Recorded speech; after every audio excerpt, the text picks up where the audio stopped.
زبان اللہ تعالیٰ کی عطا کردہ ایک بہت بڑی نعمت ہے۔ اگر دیکھا جائے، غور کیا جائے تو فی نفس ہی کوئی بھی چیز بری نہیں ہوتی۔ کوئی بھی چیز جو ہمارے جسم کا حصہ ہے، ہمارے وجود کا حصہ ہے، وہ بری نہیں ہے، لیکن اس کا جو استعمال ہے، اگر درست استعمال ہے تو وہ چیز درست ہے، اگر اس کا غلط استعمال ہے تو وہ چیز غلط ہے، اگر اس کا اچھا استعمال ہے تو وہ چیز اچھی ہے، اور اگر اس کا برا استعمال ہے تو وہ چیز بری ہے۔ فی الحقیقت کوئی بھی چیز بری نہیں ہوتی۔ تو زبان ایک ایسی چیز ہے، ایک ایسی نعمت ہے، اگر اس کا اچھا استعمال کیا جائے، اس سے دوسروں کی ذات کو تکلیف نہ دی جائے، تو یہ جنت میں دخول کا سبب ہے۔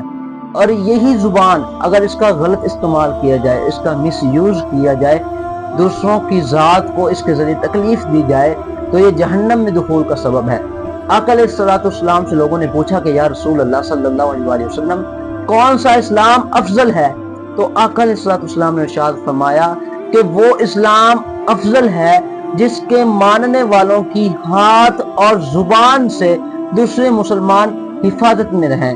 تو یہاں پر ہاتھ اور زبان کا ذکر ہے کہ جس کی زبان سے دوسرے مسلمان حفاظت میں رہیں، وہ اسلام افضل ہے۔ آقا علیہ الصلوۃ والسلام نے ارشاد فرمایا کہ جو شخص مجھے دو چیزوں کی ضمانت دے دے، میں اسے جنت کی ضمانت دیتا ہوں۔ وہ دو چیزیں کون سی ہیں؟ ایک جو دو ٹانگوں کے درمیان ہے، یعنی آپ کا نفس، سطر، اور دوسرا وہ جو دو جبڑوں کے درمیان ہے، یعنی زبان۔ تو آقا علیہ السلام نے فرمایا کہ جو شخص مجھے ان دو چیزوں کی حفاظت کی ضمانت دے گا، میں اسے جنت کی ضمانت دیتا ہوں۔ تو آقا علیہ السلام نے زبان کی حفاظت کی ضمانت مانگی، اور جنت کی ضمانت کون دے رہا ہے؟ جو جنت کا مالک ہے۔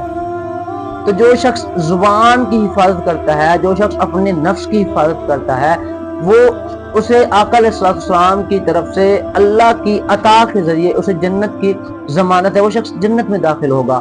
تو یہ زبان ہی ہے۔ ایک مقولہ ہے، کہا جاتا ہے کہ زبان میں ہڈی نہیں ہوتی، لیکن اگر اس کا غلط استعمال کیا جائے تو یہ ہڈیاں توڑوا دیتی ہے۔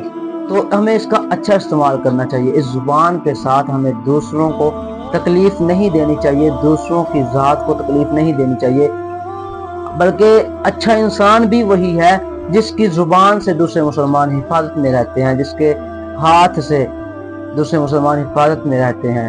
تو اللہ تعالیٰ ہمیں اپنی زبان کا اچھا استعمال کرنے کی توفیق عطا فرمائے۔